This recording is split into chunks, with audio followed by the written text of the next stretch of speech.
Well, God bless you. We're actually in Acts 6, but this is the fifth Acts, the fifth Acts segment.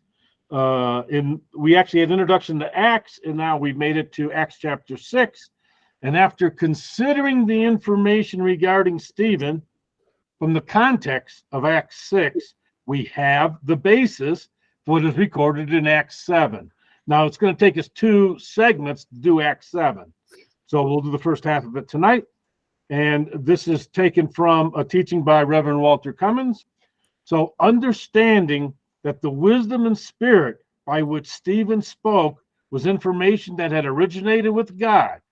The information came from the Holy Spirit God. It's going to help us to understand that there would have been no errors, no discrepancies in the wisdom and spirit by which he spoke, right? In contrast to the sunborn or bribed men and the false witnesses, what they said that Stephen spoke was blasphemous words against Moses, God, the holy place, and the law.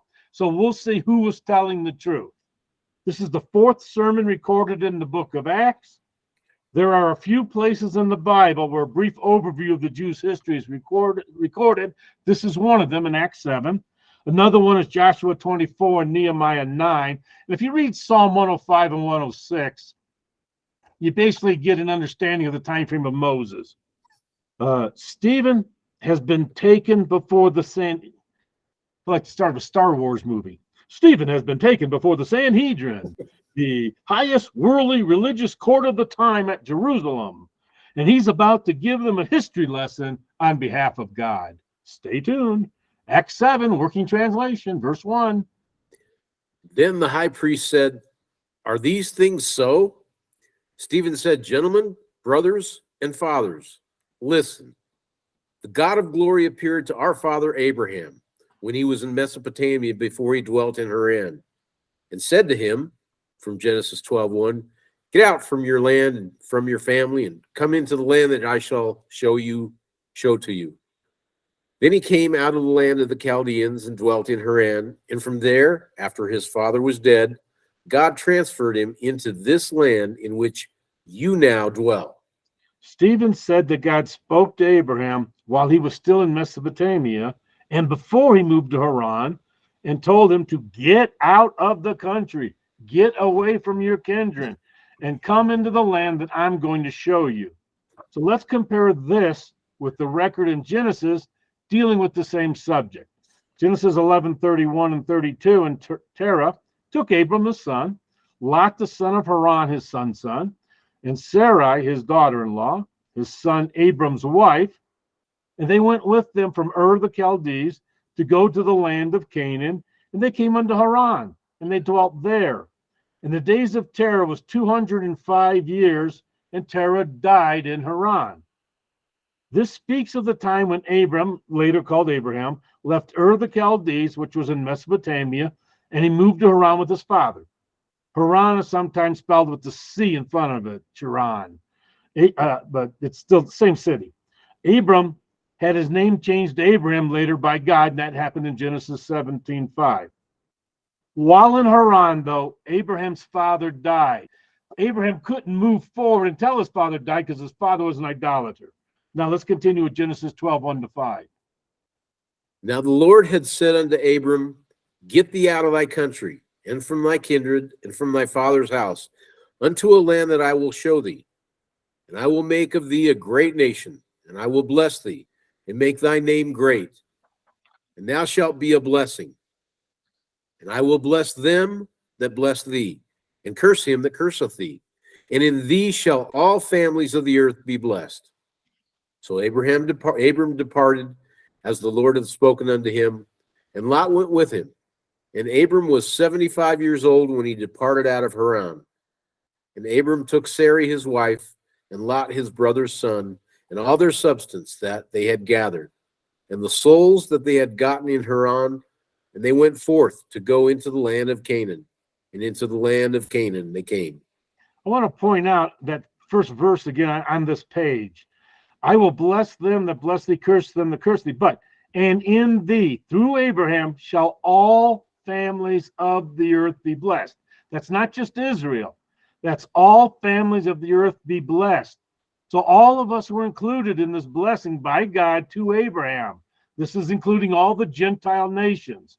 I want to point that out. So I did.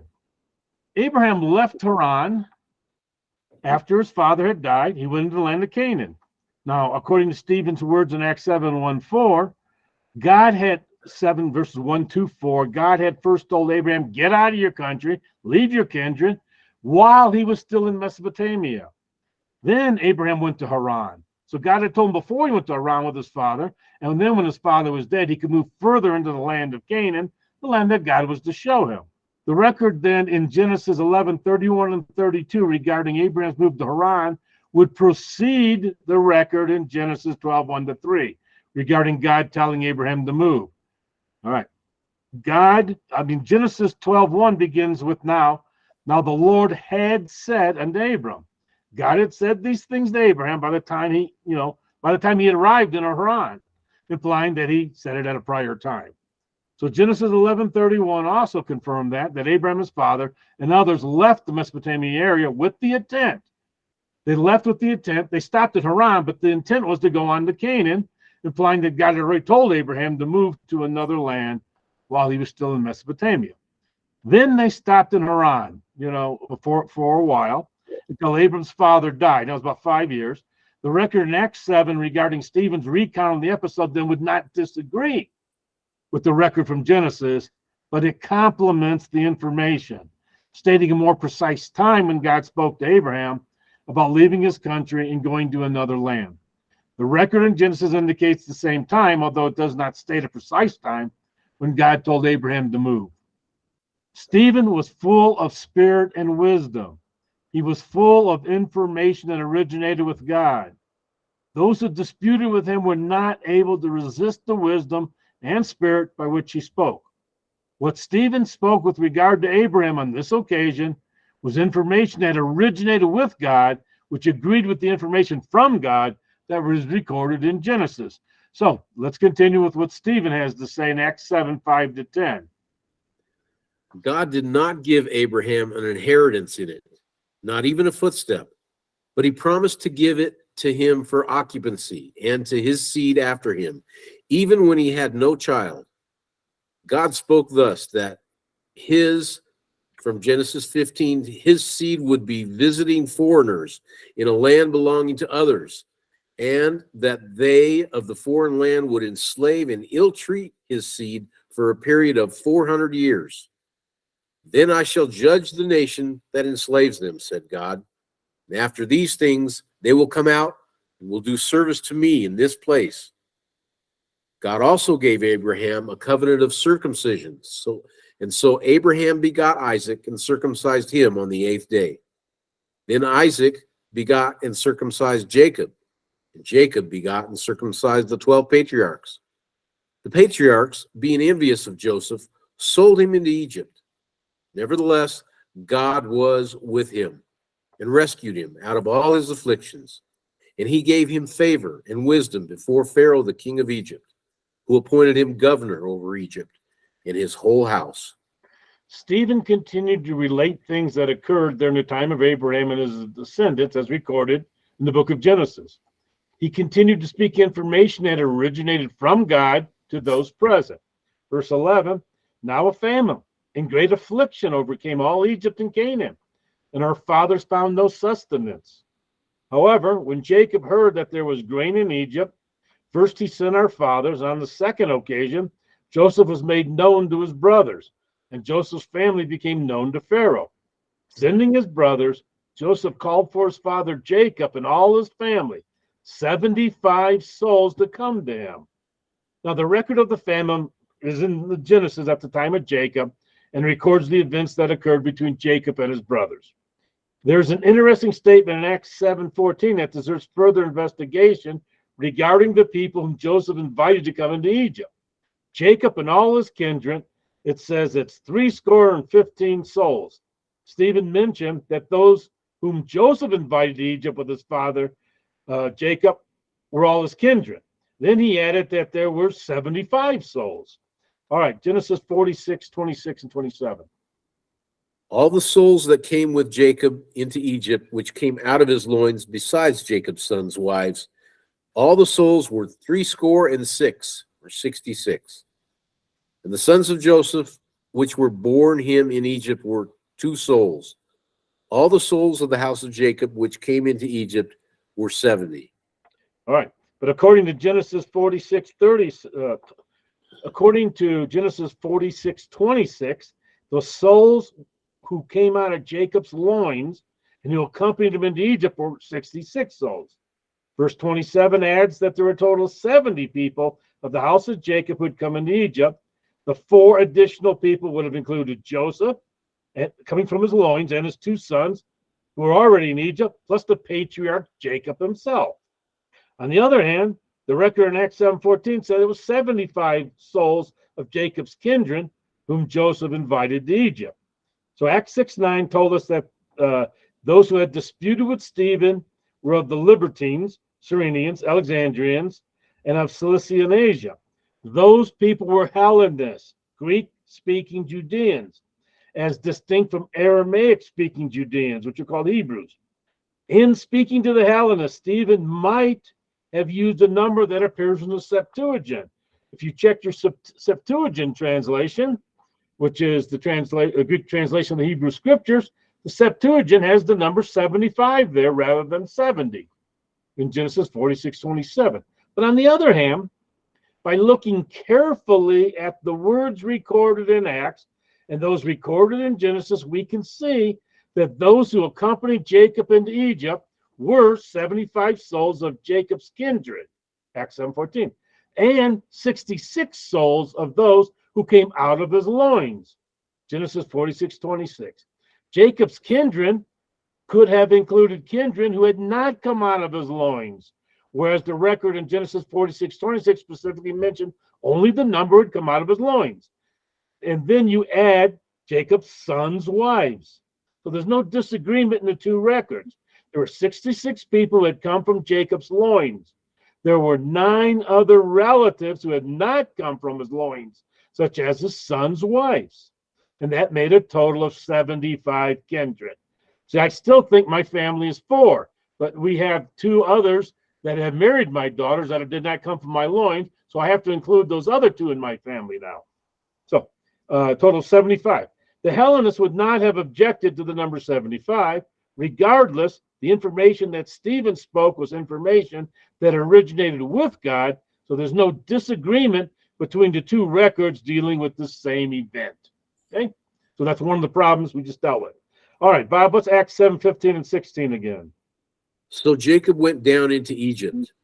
There he and our fathers died, and they, our fathers, were carried over into Shechem and were laid in the tomb that Abraham had bought for a price of silver from the sons of Emor in Shechem, the father of Sichem. Well, you got Hamor and Emor. We'll discuss that in a moment. According to this record from Acts 7, as it is rendered in the Authorized King James Version, Jacob and his fathers who died in Egypt were later carried to Shechem, Sychem or Shechem, depending on which spelling you want, where they were buried in a sepulcher that Abraham had bought from the sons of Emor, the father of Shechem. Now, the words father of in Acts 7:16 are in italics, indicating that they were words added to the translators, by the translators. Literally, verse 16 may be rendered the sons of Emor of Shechem, or according to some Greek texts, the sons of Emor in Shechem. Okay? Emor is derived from the Greek spelling of Hamor. So Emor and Hamor are the same. Hamor may have been a title or a name of a patriarch from whom the descendants were named. Shechem was the name of the place where the children of Hamor lived. Abraham had purchased a burying place from the sons of Hamor in Shechem, according to that which Stephen said. Now let's compare the burial place purchased by Abraham from the sons of Hamor with certain records in Genesis. To understand those records in Genesis, it's necessary to consider the laws and customs of the lands and times of the Bible with regard to purchasing property. So let's look at other records regarding purchasing of property in the lands and times of the Bible. We're going to go to Jeremiah 32, but let me set it for you.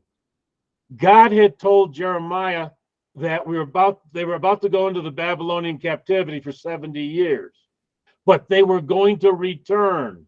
Okay?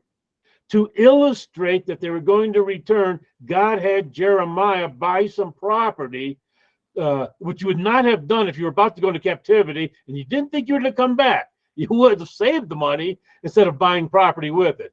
But God had Jeremiah buy property to prove to everybody that he believed what God had said. So let's read that record in Jeremiah 32, starting in verse 6. Bob, you're muted.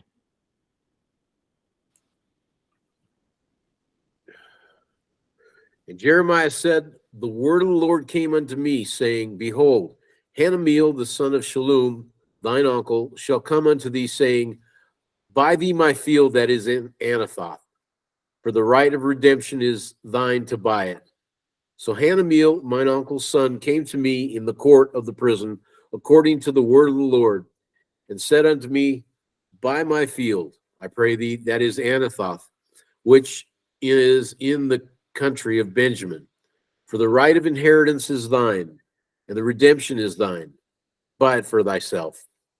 Then I knew that this was the word of the Lord, and I bought the field of Hanameel, my uncle's son, that was in Anathoth, and weighed him the money, even 17 shekels of silver.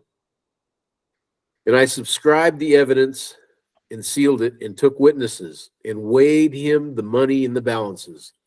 So I took the evidence of the purchase, both that which was sealed according to the law and custom, and that which was open.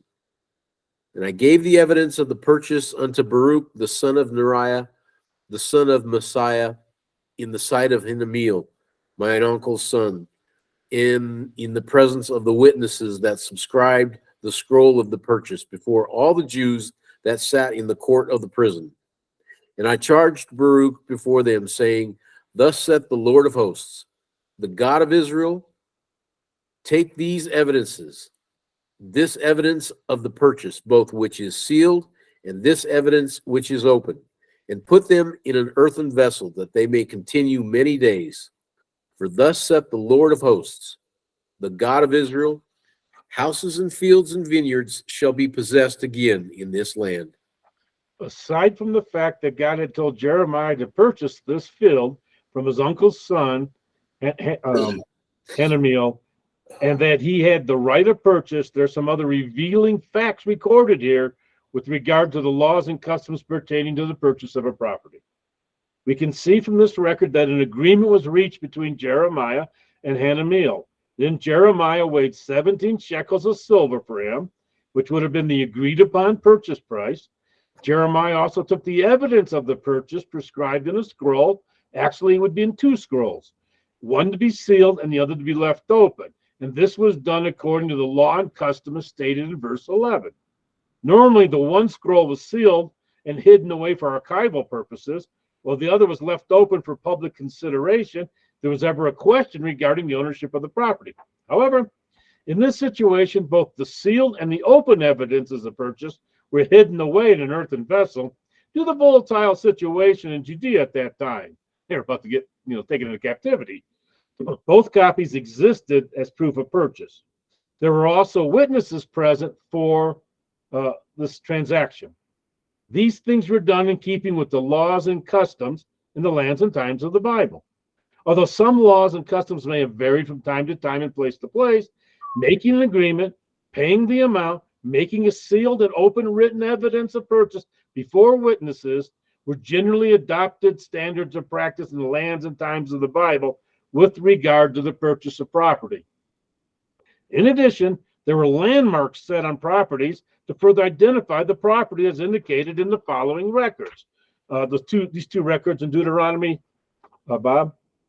Thou shalt not remove thy neighbor's landmark, which they of old time have set in thine inheritance, which thou shalt inherit the land that the Lord thy God giveth to thee to possess it.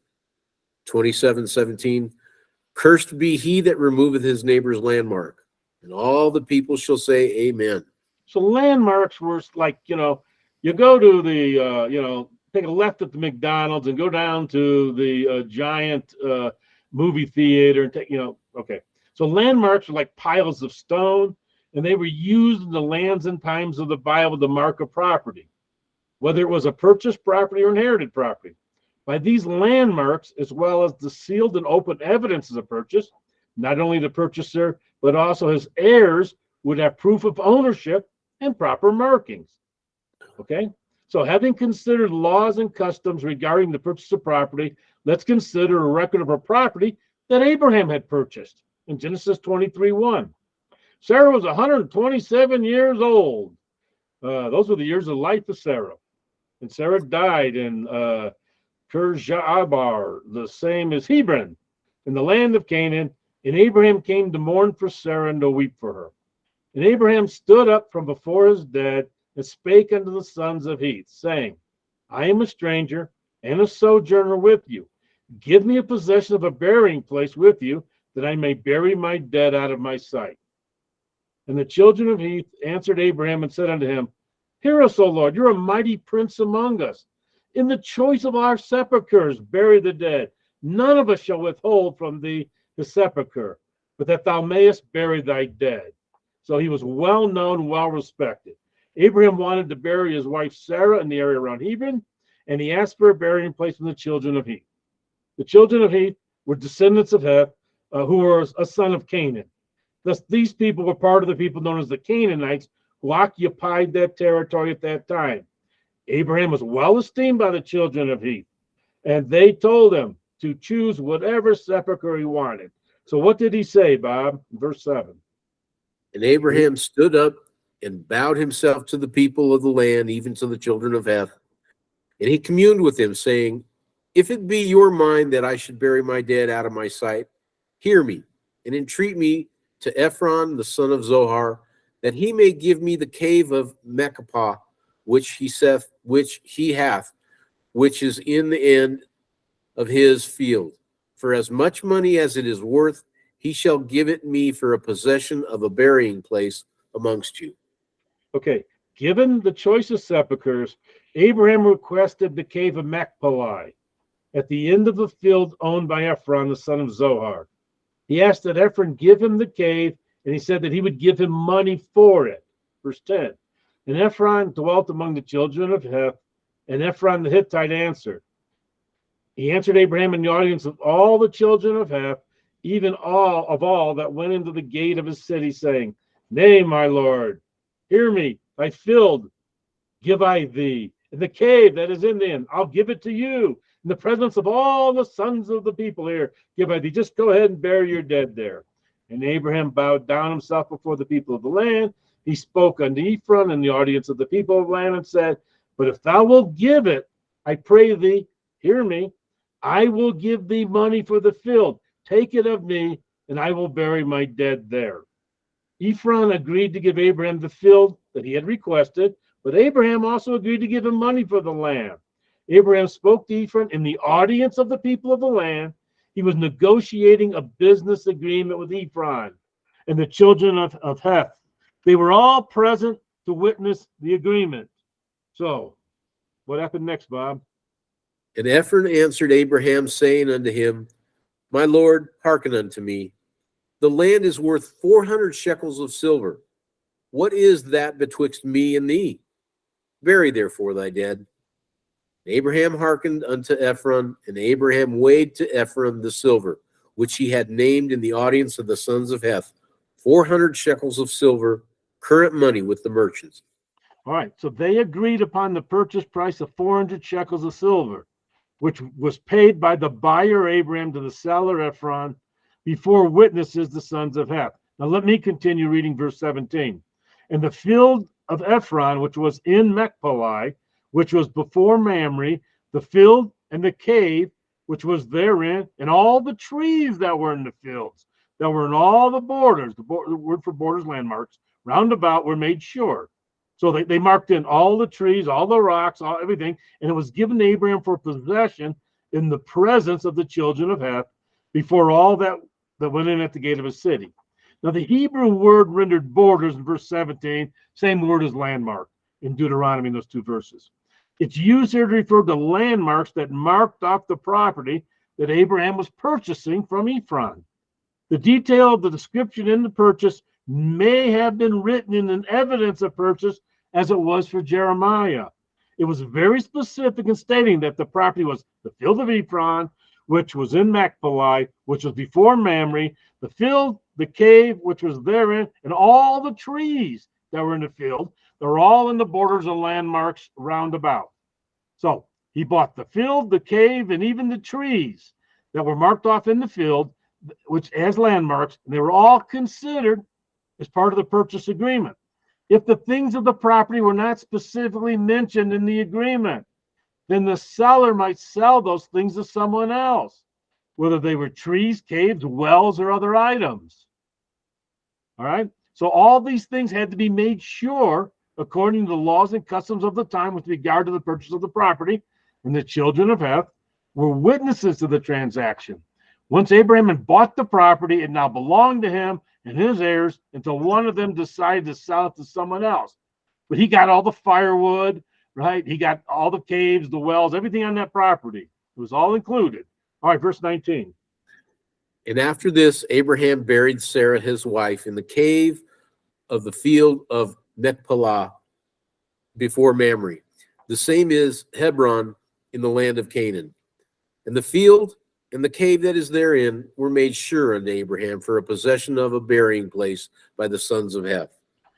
Abraham had approached Ephron with regard to purchasing the cave of Machpelah at the end of the field. After certain negotiations before witnesses, Abraham purchased from Ephron the cave, the field, and the trees in the field, marked off by the landmarks, and he buried Sarah, his wife. He did not bury her there until he had made the purchase and until the property became his by right. This cave and field were located near Hebron in the vicinity of Mamre, which was south of Jerusalem. However, the sepulchre mentioned by Stephen in Acts 7:16, which was also purchased by Abraham, was located near Shechem, which was north of Jerusalem. Furthermore, the sepulchre mentioned in Acts 7:16 was purchased from the sons of Amor, rather than from Ephron of the children of Heth. These two records could not be referring to the same purchase.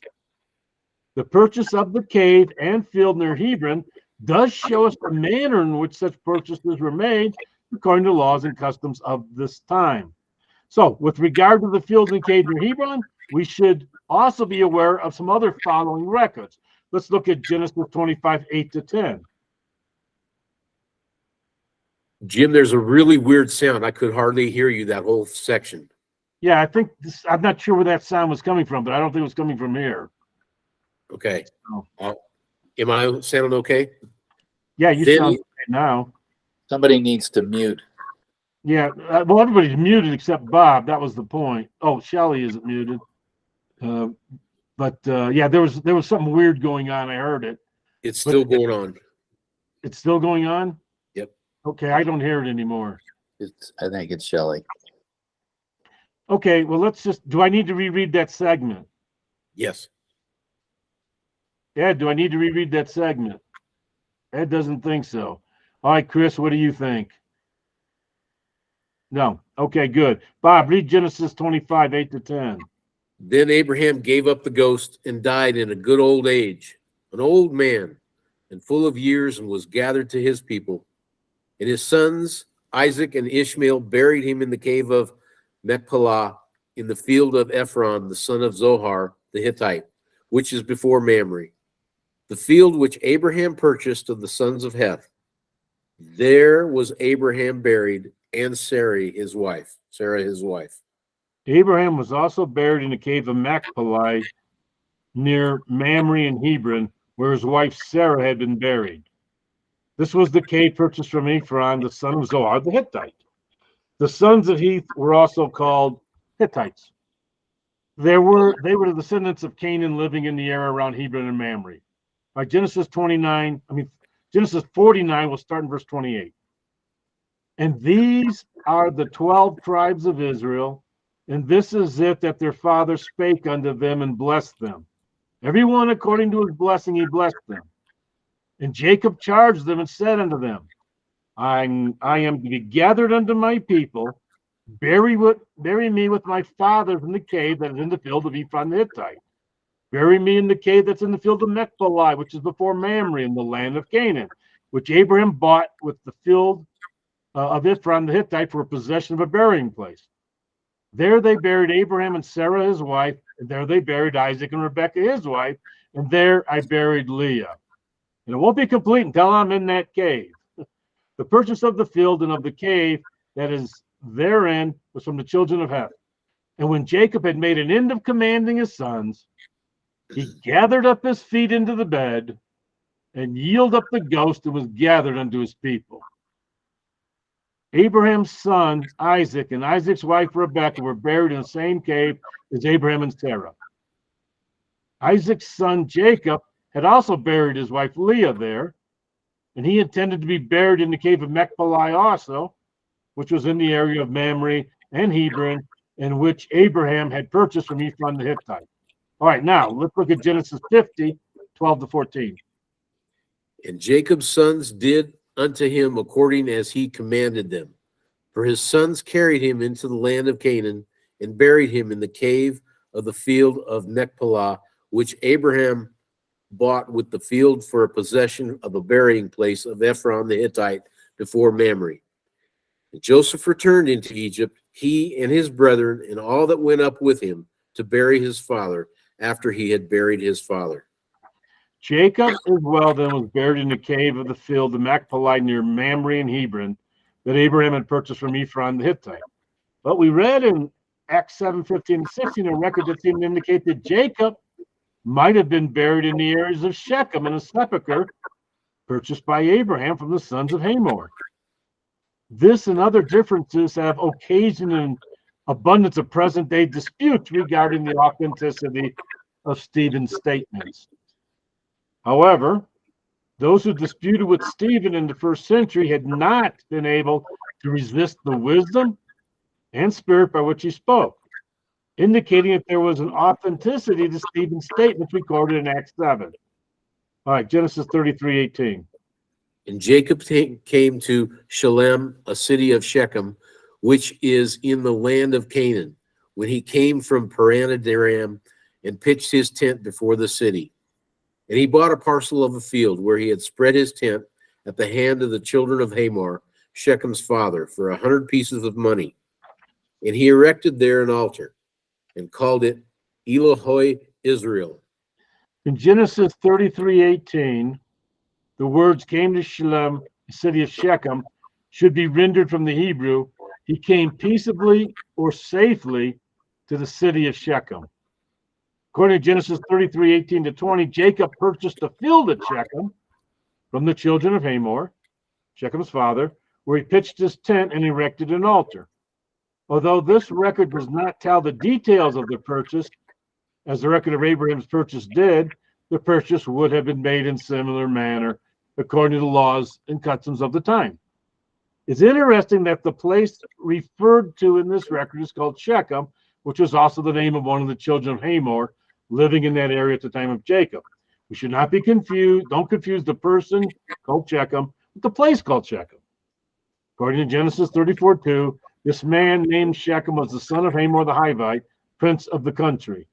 The Hivites were descendants of Canaan, but they were not the same as the Hittites, who were the children of Heth and who were also descendants of Canaan.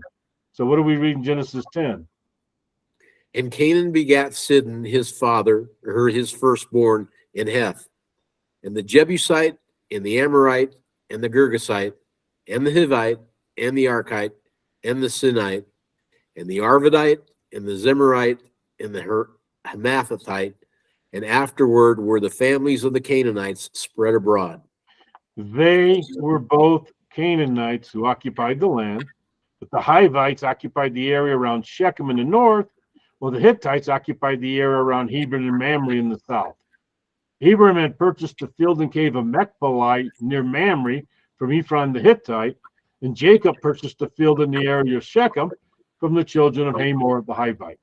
Joshua 24:32 tells us, and the bones of Joseph, which the children of Israel brought out of Egypt, buried they in Shechem in a parcel of ground, which Jacob brought bought from the sons of Hamor, the father of Shechem, for 100 pieces of silver, and it became the inheritance of the children of Joseph. So Joshua 24:32 tells us that Joseph, the son of Jacob, was buried in Shechem in a parcel of ground that Jacob had purchased from the sons of Hamor. That property also became the inheritance of the children of Joseph. All right, let's consider again the record of Genesis 12 regarding the time when Abraham first left Haran and came into the land of Canaan. Genesis 12:4. So Abram departed as the Lord had spoken unto him, and Lot went with him. And Abram was 75 years old when he departed out of Haran. And Abram took Sarai his wife, and Lot his brother's son, and all their substance that they had gathered, and the souls that they had gotten in Haran. And they went forth to go into the land of Canaan. And into the land of Canaan they came. And Abram passed through the land unto the place of Shechem, unto the plain of Moreh. And the Canaanite was then in the land. And the Lord appeared unto Abram, and said, Unto thy seed will I give this land. And there builded he an altar unto the Lord who appeared unto him. And he removed from thence unto a mountain on the east of Bethel, and pitched his tent, having Bethel on the west, and Hai on the east. And there he builded an altar unto the Lord, and called upon the name of the Lord. According to this record in Genesis 12 regarding Abraham's first interest in the land of Canaan, he built an altar in the area of Shechem and another in the area of Bethel. We have seen that he purchased a cave and field near Mamre before burying his dead there. We've also seen that Jacob purchased property in Shechem, where he pitched his tent and built an altar, and where Joseph was later buried. These examples in the scriptures and the customs regarding the acquisition of property in lands and times of the Bible give us to understand that Abraham must have purchased the land in the area of Shechem and in the area of Bethel before building altars on those locations. Respectable people in those times would not have gone about building things on other people's property or burying people in other people's caves without first making a purchase. No more so than respectable people would think of doing those things today. That's respectable people. Acquisition of the property first, then use of it. Abraham purchased the cave of Machpelah near Mamre. Then he buried Sarah there. Later, he and his heirs could also be buried there because he had first purchased property. Jacob purchased the field in Shechem. Then he built an altar there. Later, Joseph was buried on the property that Jacob had purchased in Shechem.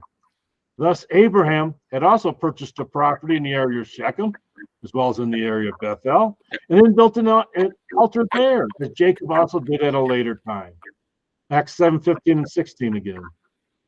So Jacob went down into Egypt. There he and our fathers died.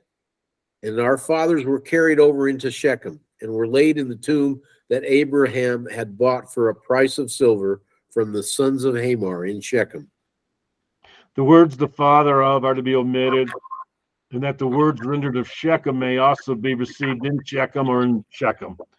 The sepulchre was purchased by Abraham from the sons of Hamor in Shechem, according to Acts 7:16.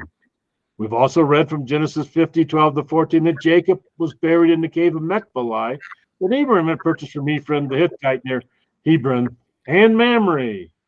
Stephen's words regarding the death of Jacob and our fathers, and his further word regarding those who were buried in a certain sepulchre, must be looked at in light of other records dealing with the same subject.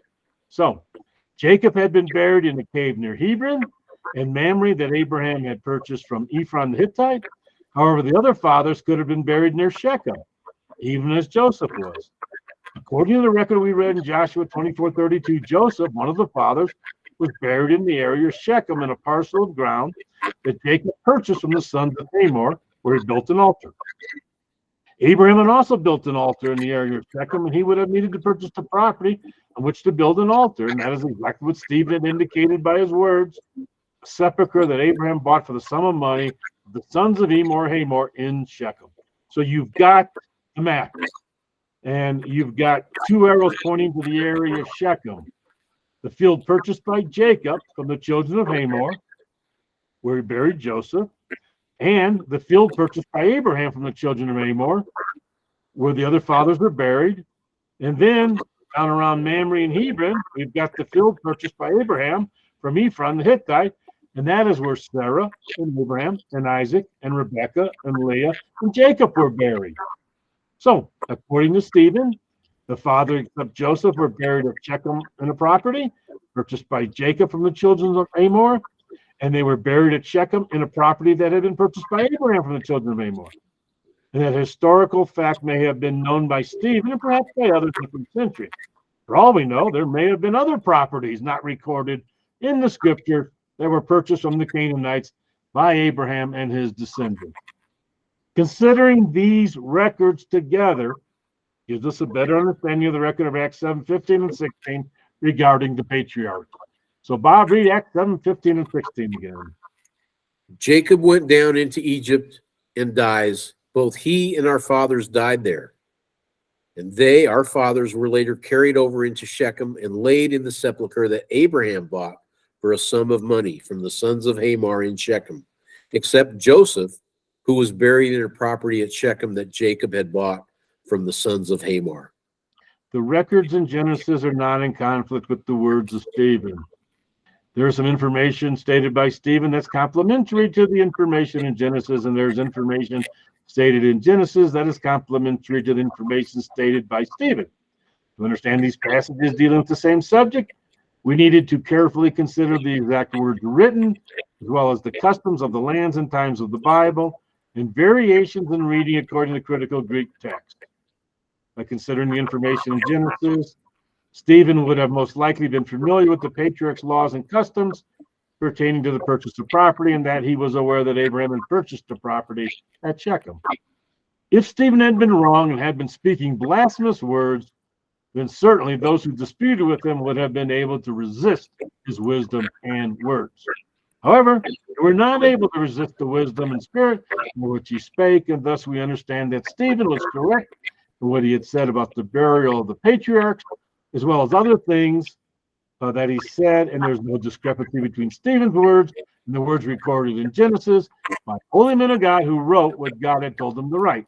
Now, this is based on chapter 5, Stephen, full of spirit and wisdom, from the book Scripture Consulting Select Studies by Walter J. Cummins in the year 2010.